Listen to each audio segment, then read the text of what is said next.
Has it been a nightmare trying to buy, build, sell, or refinance a home? Then wake up to the Real Estate Dream Team of Janice Bradley and Diana Rice Wilkerson. This dynamic duo provides you with up-to-date, honest information, credit counseling, financing options, and more. Don't listen to haters who say, you can't own your own home. Yes, you can. With Janice and Diana, call now and listen for them on the Home and Finance Show, Saturdays, 1 p.m. on WTLC AM 1310 The Light.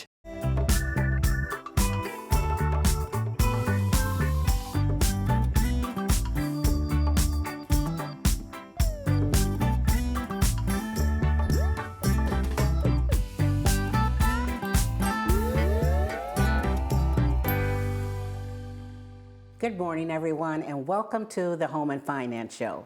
My name is Janice Bradley. I'm with JB Real Estate Consultants, and my host, Diana Rice Wilkerson with Fairway Independent Mortgage.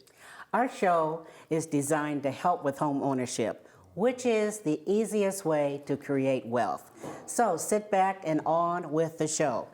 Diana Rice Wilkerson. Yes, Janice Bradley, what's happening? You know you're the man when it comes to the money. Well, how about the woman when it comes to the money? Yeah. What can I say? What can I say?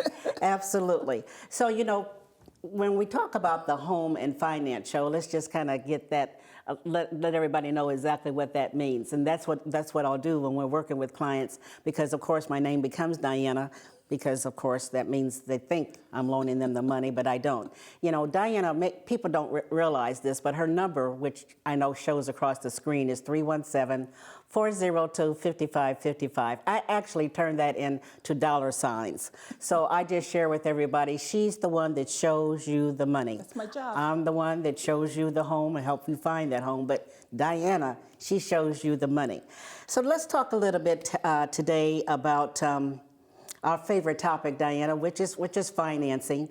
And when our clients come to us, whether they're talking to you first or they're talking to me first, the number one thing is, I'm going to be a first home buyer. What does that mean to me? What kind of help can I get? So, of course, that brings us to Diana Rice Wilkerson. Yes. Tell us about down payment assistance. Okay, and before I do, I want to define for our viewers and listeners who a first-time home buyer is. Now, our logical minds tell us that a first-time buyer is someone who has never owned a home before, and that would be true. But also, in my world of finance, a first-time home buyer is a person that has not owned a home in the last 3 years as their primary residence, where they've occupied and owned it as their primary residence. And so, number one, you may have owned a home before, but the question is, in the last 3 years, have you owned and occupied a property as your primary residence?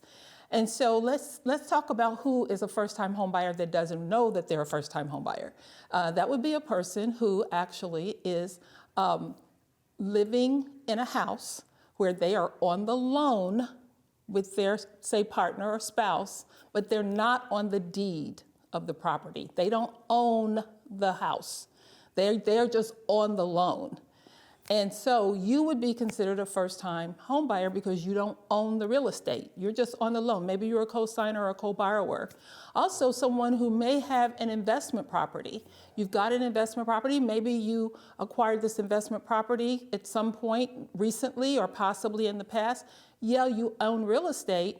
Definitely you do, but that's real estate you rent out. It's not real estate that you actually own and occupy as your primary residence. So kind of keep that in mind and don't disqualify yourself because you've used your logical mind. Our logical minds can get us in trouble, especially in the world of finance. You love to say that, the logical mind. So we understand, but I'm just trying to make sure because you want to get the first-time homebuyer benefits if you can. So the house has been left to you, but your name is on the deed, but you've never lived in the house. Correct. You would still be a first-time home buyer. Yay! Yeah. Want to make sure of that. Yep. Good point. So my favorite program, Janice, our favorite program comes from the Indiana Housing Community and Development Authority. This is not INHP. This is IHCDA. So they are I think kind of a quasi-government agency. Their mission is all around affordable home ownership. And they have a myriad of programs, rental programs and other things they do. But the program that I'm plugged into and have been plugged into, we're plugged into, have been for years, is their home ownership program. And so what this agency does is they provide down payment assistance for our buyers. And the beauty about it is the way their programs are designed. They are designed with the first-time home buyer, the person who has limited resources in mind. Our favorite program today that we use is called First Place. And I want to talk to you a little bit about First Place. I think I'll go first, and then Janice is going to talk to you about how she uses First Place when she's negotiating the deal. So First Place is a program that will lend you 6% of the sales price, which you can use then for your down payment and for your closing costs. So let's talk about a $200,000 home, simply because that's kind of simple math, and $200,000 is very commonplace in the marketplace today when it comes to purchasing. So 6% of $200,000 is $12,000.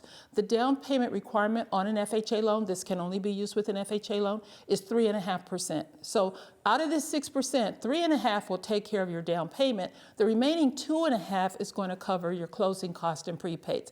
And if it doesn't cover all of them, it covers the vast majority of them. So this is a situation, a scenario where maybe by the time you get done, of course, remember, Janice is talking to you about earnest money and inspections and all of that good stuff and appraisals, but by the time you get all said, dead, and done, you may be one of those people who ends up either not bringing any money to closing, period, or possibly even getting some of the money back. We like this program because the actual money to buy, the actual money for down payment is one of the biggest barriers out there. I mean, because it is hard. We know it's hard to, no matter what income you're making today, we use it up, through if you got kids, family, everyday life, rent, housing expenses just going out of the roof. And so people are struggling with, how do I come up with the money for the down payment? So Indiana Housing and Community Development Authority has answered that question. The other thing I love about this program, you guys, and it's the only one that I'm aware of that has these kinds of income limits. And those are the income limits, because you can make as much, for a household of one or two, you can make as much as $82,000. So if my borrower makes $82,000 or less, and it's the borrower, maybe the only one in the household, I'm good. Maybe there's 2 people on the application. If both of them combined make $82,000 or less, I'm good. And so that's a lot of money. You will find most first-time homebuyer programs, many of them have a lot lower income limit, okay? But for those $82,000 earner, they are saying, hey, we need help too. And we heard this a lot, that middle income type person, they understood that the lower wage folks got assistance, but they were finding it just as difficult to make it and to amass money for savings for down payment as everyone else. And then the households with 3 or more can go as high as $94,300. So especially if you're that single parent with a couple of kids, maybe it's mom, dad, and a kid, $94,300. So that is another component of the program that really lets us really reach a lot of people, lots of people. So essentially to qualify for this program, besides the income limits, we're talking credit score typically of at least 640. We're talking you can purchase a home priced as high as $315,000. I think it's $315,000. So once again, this is a program that gives you a wide berth when it comes to income and the price of the home. It's not a first-time home buyer program that restricts you when it comes to income and property location, and that is one of the reasons we love it. As far as paying the money back, the way the state lends the money is they make a loan. There are no payments. There is no interest. That loan just is sitting out there. And when you get ready to sell your house, you pay it off, like you pay off whatever is not paid on the loan. Whatever outstanding balance you have on your loan that you're making a monthly payment on, you're going to pay that off if you sell, and you're going to pay off your assistance loan too. Key is get the real estate guys. For those people who are saying, oh, I'd rather save my 20% or my 5% or 10%. Well, right now the rate comes from the state as well. Right now for this particular program, the rate's 3.50. Keep in mind, while you're saving that money for your down payment, rates can go up. They can go up, and we've seen that before. So timing is everything. This is a program I would certainly explore and see if it's right for you if you're a first-time home buyer looking to buy. Well, now on with me. And why am I excited about this particular program? It hasn't been a year since this program has been in effect, but I know people probably get tired of hearing this about it being a seller's market. And again, what does that mean? Buyers, more buyers than there are sellers. What does it also mean? The sellers are getting multiple offers. What does that also mean? What does the seller care about? The seller cares about their bottom line. What does this mean? What have you done for me lately? That's exactly what we're saying. The sellers are saying, what is my bottom line? So in the past, when I say in the past, I'll say even maybe in the first of the year, you know, most of us have been, we're designed, or the way we've been negotiating offers has been for seller's contribution of the closing costs, you know. So let's just kind of do the numbers. Now, Diana did $200,000, which basically I stayed away from the 200, mainly because sometimes I think people might think, oh, it's always about a $200,000 house. So I like to do it a little bit lower just to make it feel a little bit more comfortable for everybody. So the down payment on a $100,000 home would be $6,300. And the closing cost could be around 3% or what have you. So let's say that's about $4,000 or something of that nature. So what am I talking about? How does this help? How does this program help? Well, in the past, like I said, when we are negotiating with the seller, we're obviously looking to see what kind of a price that we can offer them. You know, do we want to offer over or any things of this nature? There's so many things that can go into the negotiating process. Again, remember that the seller's looking at that bottom line. So where we have often asked for $3,000 in closing costs and prepaids or what have you, if we do that today, the seller's just going on to the next offer. You know, again, what can you do for me? You know, so what this helps in is the fact that we don't have to ask the seller for anything.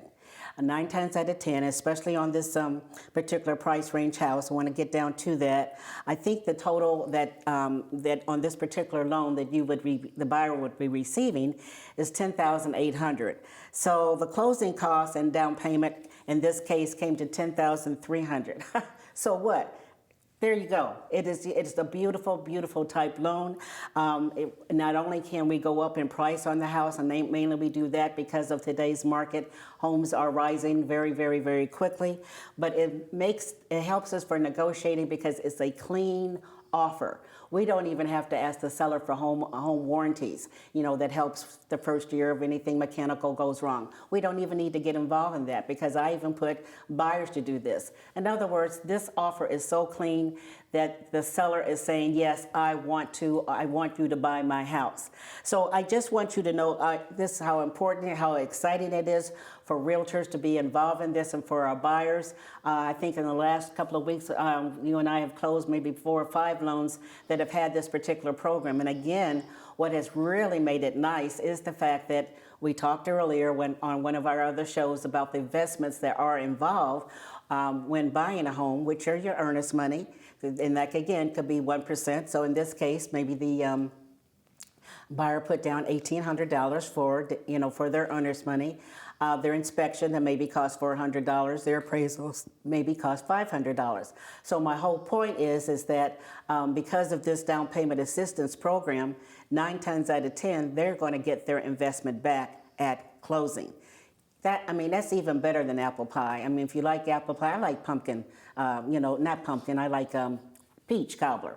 Peach cobbler. So if you like peach cobbler, this is it. Grandma's peach cobbler. This type of program is it. Again, negotiating. I'd love to get into that a lot at another time. But in the end, everybody's really happy. So if you've got any questions or concerns, please feel free to give me a call. And again, this is one of our favorite programs. It's called First Place, It's called, right? yep, it's called First Place. And once again, the state just recognized that what was happening Yes, was. that's a good point. Because the state has always had programs to help with down payment, okay, down payment assistance programs. We call them down payment assistance, but you can use the money for down payment and also toward closing costs. But so the state has always had a program out there for down payment assistance. But what they recognized was before this program came out, buyers who were using the program that had down payment assistance, okay, that was great, but then here comes closing costs, which still was like $4,000 or $5,000. Closing costs themselves are not $4,000 to $5,000, but you have two buckets of money. One is closing cost, and that's about $2,500, let's say. And in that bucket, you're paying for a service of some type. So that could be the appraisal, the title charges, your credit report, your processing, underwriting fees, things of that nature. You're paying for a service. And then in the other bucket are what we call prepaids. And prepaids are where you are setting up your escrow account, saying you're buying your first year's homeowner's insurance premium. So anyway, bottom line, together, that's sometimes around $4,500 together. Well, the same buyers we're talking about, they didn't have $4,500. Exactly. So yeah, they had down payment assistance, but then when they went to Janice and said, "Hey, Janice, I've got my down payment covered. We need to need to ask for closing costs." Exactly. What was happening? Yeah, what was happening is that we were asking the seller to do so. Now, let me share this with you. In the past, okay, you need $4,000, that's fine. Let's just put it on top of the sales price. So if it's the house is $100,000, okay, Mr. Seller, well, because we're asking you to pay our costs. And this is one of the things that I also want to share is the fact that buyers' costs are buyers' closing costs. A lot of times buyers don't realize the sellers have their own closing costs. So they have expenses they have to pay. So you always, like I used to always say to my buyers, you've got to give them a reason to help pay some of your costs, which was either to give them full price or maybe add the closing costs on top of the list price. Well, it's a new day. That's not happening, okay?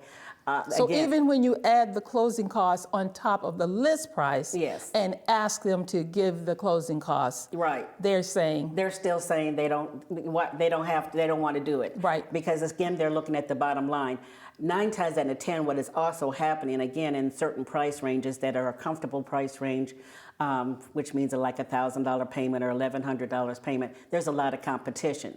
So the market has just been appreciating and appreciating. So the sellers are also getting almost up to 10% and 10,000, or maybe in some situations, $12,000 or more. So they're already getting a higher sales price. So that adding the $45,000 or $4,000 on top, you're still not in the running. You're still not in the running. You're still, and you know, I have to honestly say, each situation may be different depending on the needs of the seller. It depends on where the house is. You know, you have to take all of that in consideration. But it is something that you really want to take a look at and understand how it rolls. Now, when people say $10,000 or $5,000 over the purchase price, well, why would I do that? So why would you do that? I think that people don't understand the math, and the math is for each $5,000 that you're working with, it only affects your payment like $5 or $6.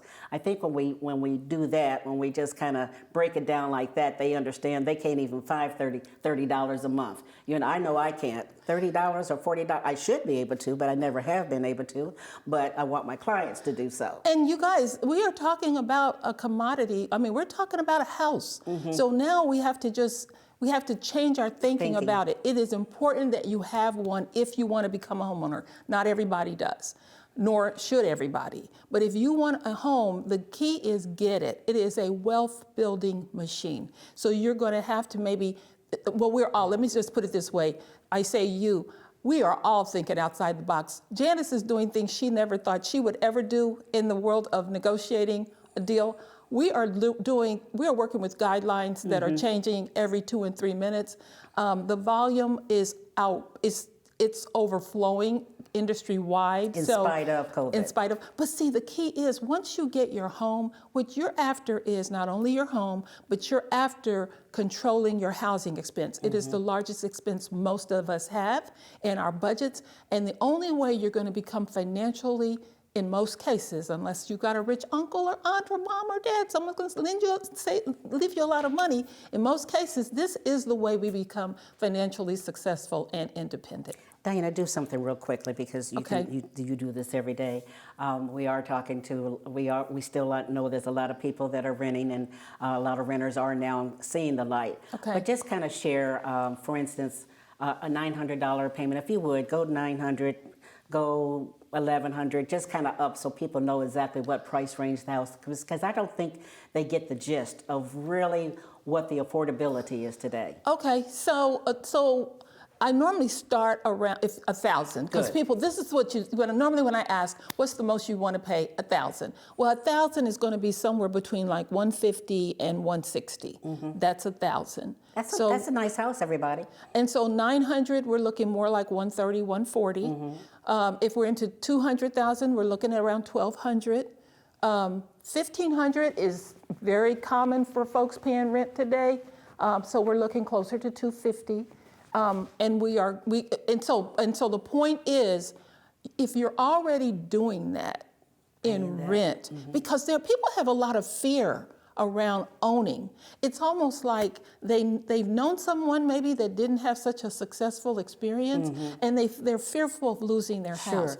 But and some of my buyers, who I just love these buyers, they have been renting for 10 and 15 and 20 and 25 years, sometimes the same place, never have been a homeowner ever, and their fear is, I don't want to lose it. Well, listen, you're not going to lose it if you, number one, if you've already been making this payment, and you can't be tight, you have to be very comfortable, because there are going to be maintenance things that are going to come up over a period of time. You're going to be just fine about that. You may take a class, may get yourself a little bit more educated, but you can do this. And for some people, they go brand new, because they know if they go brand new, they probably are not going to have any repairs for at least 10 years, maybe 5 to 10 years. So there's ways for you to get it done. You might want to look at a condo or something like that. There's so many options. There's so many options, but the thing of it is, if you want to become a homeowner, you do want to step out there and do it, and you want to give somebody, you want to give yourself, you want to be investing in yourself with that $1,400, $1,500, $1,300, $1,200 a month, $1,000 a month rent. Invest in yourself instead of investing in someone else, because that's what you're doing. Yeah, and again, today's market has changed for all kind of reasons. So interesting, I think, has been blowing everybody's mind, even with COVID. I always say, in spite of, the market has really still been hot. But the renters, like Diana always say, you got to find everybody needs a place to live, so they might as well look at, new home ownership.